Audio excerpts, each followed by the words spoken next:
Hey there, this is the Jade Tooth Project, and I am on a mission to develop and evaluate a replaceable bioplastic dental flipper. For this, I'd like to form a dedicated team of experts in the dental and biomaterial space, specifically prosthodontists or an experienced dental technician, a biopolymer or material scientist, a dental CAD designer, and also gaining access to or collaborating with an analytical chemistry laboratory or an oral microbiology or biomaterials laboratory. And I would also like to make this open source, so I'm interested in connecting with patent clerks or lawyers for making a defensive publication once this has been achieved. So my idea is to create a non-toxic flipper, the first of its kind, which is primarily composed of bioplastic and a nephrite tooth portion crafted with a 5-axis dental mill and different injection molding techniques to be fortified with mineral and plant extract components for performance and longevity. And I would like for the bioplastic portion of this flipper to be removable and easily replaceable, so that every few years the bioplastic portion could be refitted and replaced, but the nephrite tooth portion would be more or less infinitely long-lasting. So that's my idea. That's why I created this channel. It's my first goal. After that, I'm interested in creating dental cement, a non-toxic dental cement based purely out of minerals, non-toxic minerals, as well as inlays crafted from also nephrite jade and combined with this dental cement. So that's the long-term vision for this channel. And in this video, I am going to talk about how modern systems like dentistry became so disconnected from the wisdom of nature, and also what might happen if our doctors and dentists put their feet back on the ground. So these are some of the questions I hope to answer by the end of this video. And to fully answer these questions, I first have to lay some groundwork to get us on the same wavelength.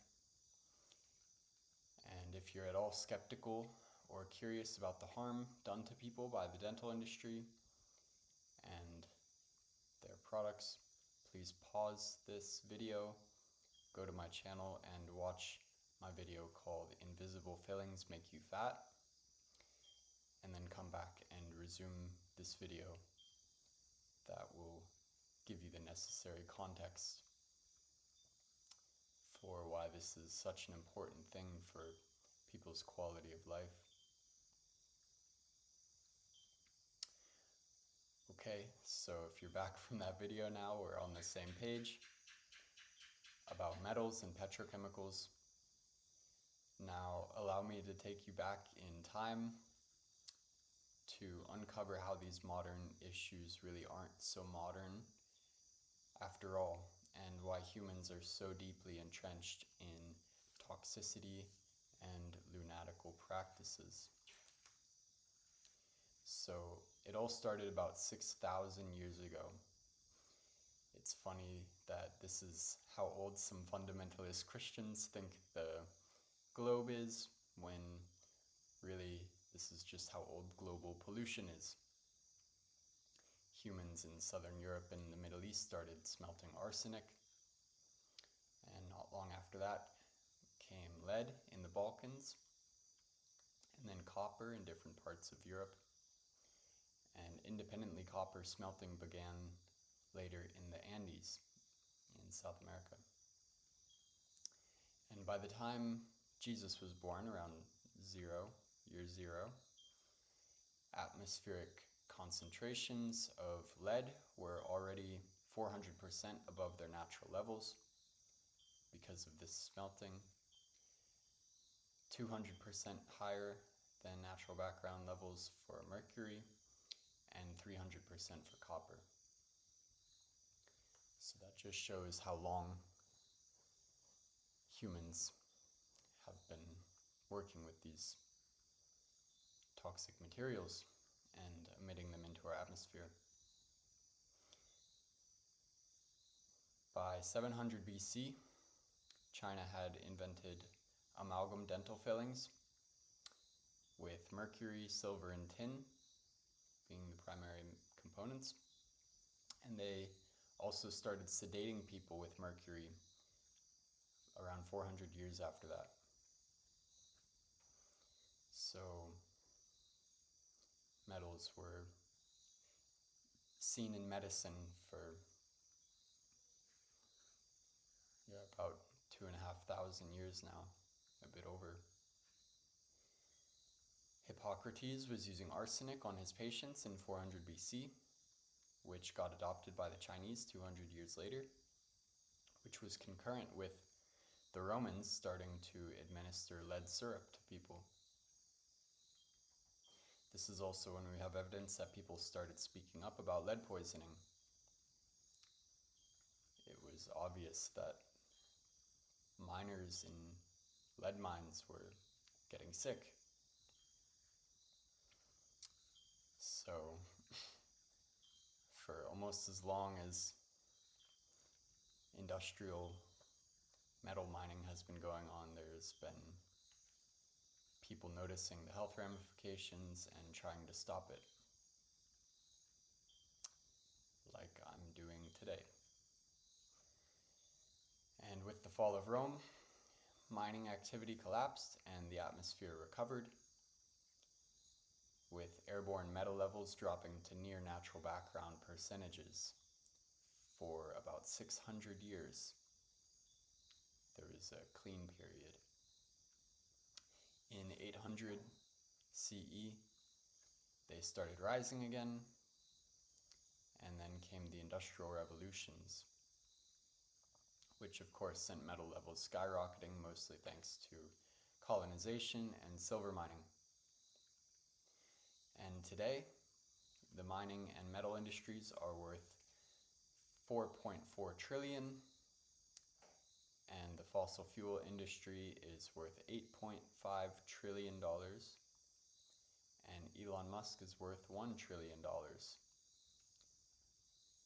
Atmospheric levels of metals are currently 6,000% their natural background levels for lead, 700% for mercury, 3,000% for copper, 1,500% for cadmium, and 3,000% for arsenic. And today, Western medicine still utilizes mercury, aluminum, copper, and arsenic pretty widely. Even in Eastern medicine, the Rasa Shastra branch of Ayurvedic medicine utilizes the ash of lead, mercury, and arsenic. So why are they doing this? Well, clearly there's a lot of money in it, but I don't think that's the whole story. The ancient Egyptians and Greeks noticed that water stored in copper and silver vessels stayed fresher, and wounds treated with these metals had less infection. Lead quickly astringed wounds and stopped bleeding. Mercury caused purging, which was believed to be clearing toxins in ancient Europe, and the same with antimony and arsenic. The ancient Chinese thought ingesting gold or mercury could transfer immortality because these metals never tarnished. And all of these ancient cultures, they didn't really have evidence-based, systematic, globally accessible, peer-reviewed science like we have today. So these ancient cultures, in some regard, they have an excuse, but modern medicine does not. Belief and ignorance were mainly at play back then. Today, there's a lot more corruption, greed, apathy, and educational programming at play. Also, complicity and complacency are really prevalent today in the medical industry. And then in 1910, John D. Rockefeller made the final blow. He really put a stake through the heart of herbal medicine. He had global oil distribution networks and almost $1 billion. In 1910, he had $1 billion. And that's not even adjusted for inflation. Today it would be something closer to $250 or $500 billion that this guy had from basically owning the whole fossil fuel industry at the time. But this wasn't enough for him. He didn't just want the world to burn oil, he wanted it to eat it too. Before this, about half of all schools in North America were teaching herbal, natural, and homeopathic medicine. Then he pushed to legalize these schools and funded schools which taught drug-based treatments and germ theory, which is also known as allopathic medicine. And this was a decade before drugs were even invented in the modern sense, before pharmaceuticals were even a thing. He was already switching the education system over. But then in 1920,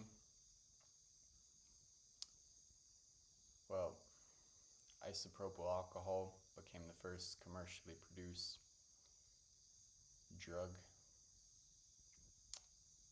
to hit the market, the first petrochemically derived drug. And a wave of pharmaceuticals followed this.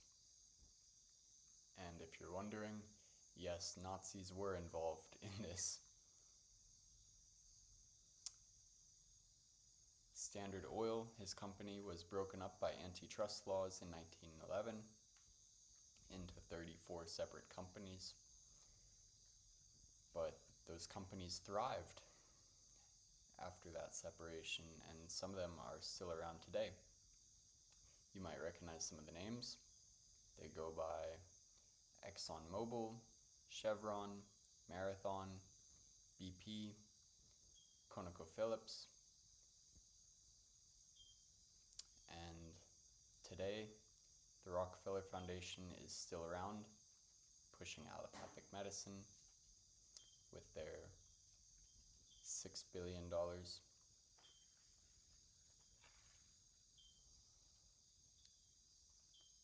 So metals and petrochemicals have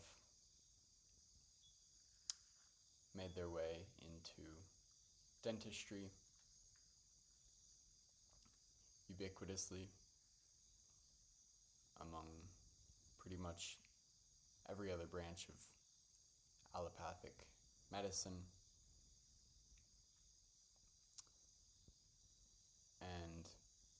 all of this is to say that the rise of industry eventually got its fingers into everything, every corner of the earth, barring not even our mouths. And this was motivated by profit and ideology, not the best interest of health and humanity. So, where do we go from here? Well, if you've been following along, it should be pretty obvious. We have to stop agreeing to dentists and other doctors putting toxic, mined, industrial products into our bodies and our mouths. And these doctors need to stop buying these products from corporations and putting them in unknowing people. We have to stand up. It's an obvious solution, but it's not a very simple one. But Buckminster Fuller said it best: you never change things by fighting against the old reality. To change something, build a new model that makes the old model obsolete. So that's what I'm doing here. Moving forward and building something new, not going back in time.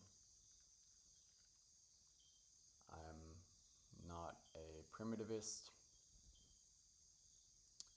in the extreme sense. I mean, it's pretty genius what the Mayans did by carving seashells into the shape of teeth and implanting them into the jawbone.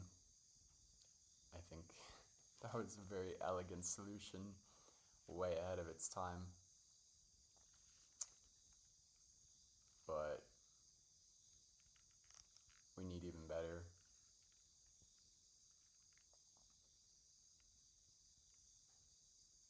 Humans never really figured this whole thing out with dentistry.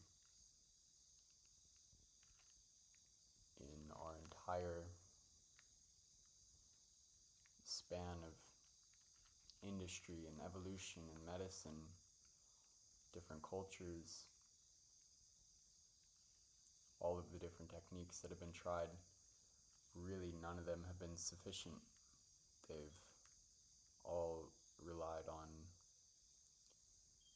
either materials that have foreign proteins, which can cause infection and immune system rejection, or relying on toxic metals.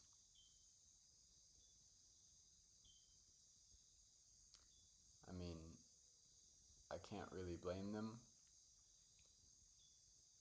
Humans have tried everything that they've had at their disposal up until this point to replace their teeth. You've tried wood, metal, like I said, all sorts of different metals, resins, stones, bones, seashells, and eventually petrochemicals. And these were all a reflection of the materials that people had available to them at the time. But no one yet has found a solution which is non-toxic, non-invasive, and contains no foreign proteins. Until now. I don't know if it will work, to be completely frank, but I don't hear anyone else talking about what I'm postulating. The tools which enable this new technology that I theorize about haven't existed until recently.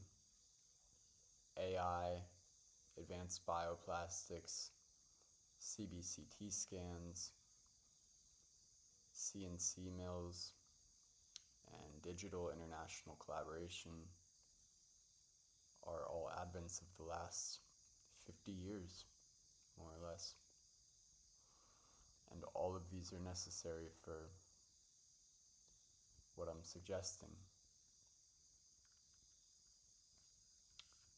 So let's hope it works. And if you're with me, please join me. If you're inspired by this, please reach out.